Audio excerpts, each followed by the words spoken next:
The greatest way for you to love your wife is when she's upset at you and you know that you're right and you still don't throw it in her face. Even though you know you're going to show her the truth, you wait until she calms down. You love her through her mess anyway. So if you didn't know, now you know now. You have no right to come to me to say I was arguing with my wife because she was wrong. Because I'm not going to side with you. Because the Bible is not going to side with you.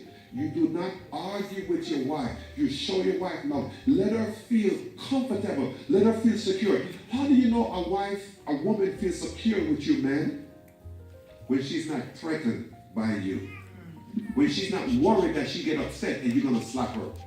When she's not worried that you're going to abuse her. When she's not worried that you're going to walk out on her. But you're going to love her regardless. Because it's not, you don't love her because of how she treats you. You love her because you're commanded to love her. That's my assignment. It is an assignment. When you learn to love a woman like that, she will always be ready for you. Hit you read between the lines.